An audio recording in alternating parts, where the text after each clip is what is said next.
Hey guys, welcome to the Massive Iron channel. I'm Steve Shaw.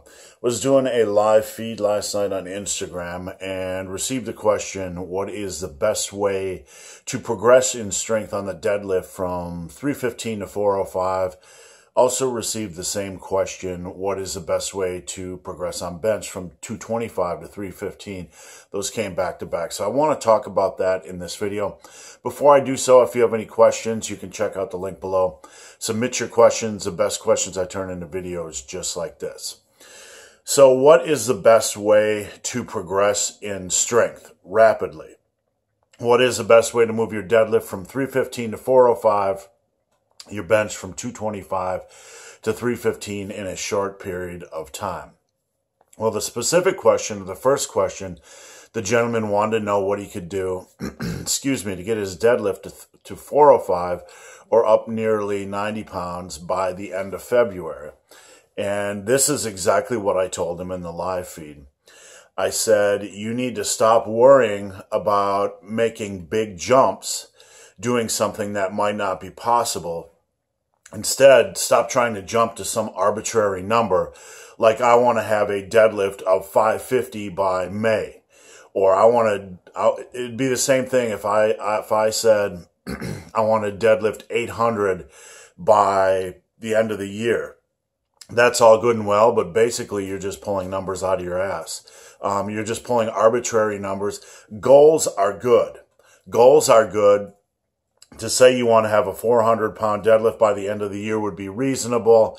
To say you want to have a 275-pound bench press by the end of the year would be reasonable.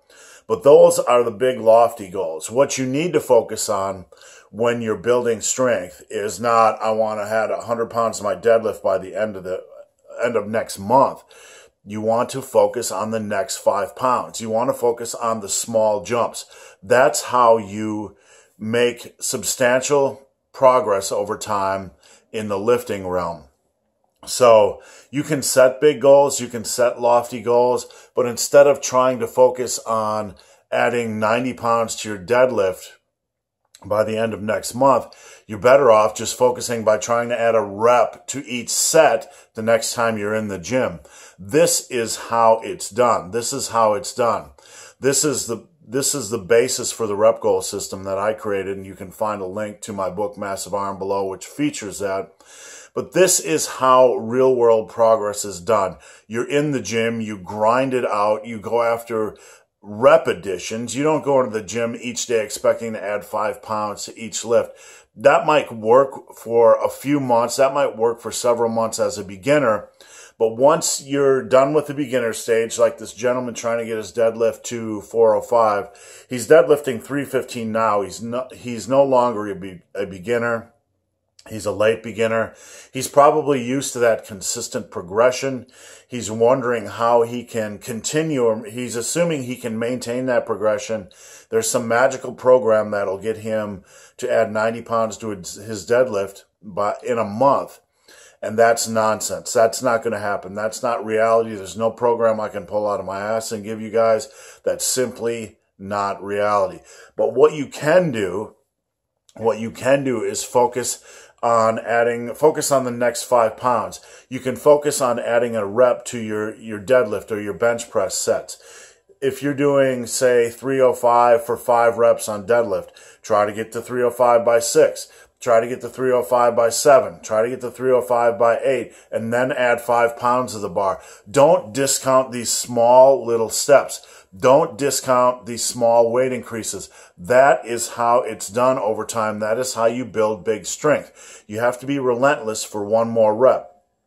If you only add a rep or two to each set of an exercise once a month, those additions are going to add up to big gains over the course of a year. So when someone comes to me and wants to know how they can rapidly increase their deadlift to some arbitrary number by the end of next month or by summer, or their bench press to some arbitrary number, those goals are good. Those arbitrary goals are good, but they're not reality. It's good to have big goals, but at the end of the day, you need to always be focused on adding reps to sets and just trying to add 5 pounds to a lift. And on top of that, you need to be patient. So guys, hope this video has been of some help. If you have any questions or comments, check out the link below. If you've made it this far in this video and have yet to subscribe to my channel, please do. I'd appreciate the support. There's no bag push over here. This is my first couch video. Sorry, no bag push for you. So guys, as always, thanks for watching. Have a great day.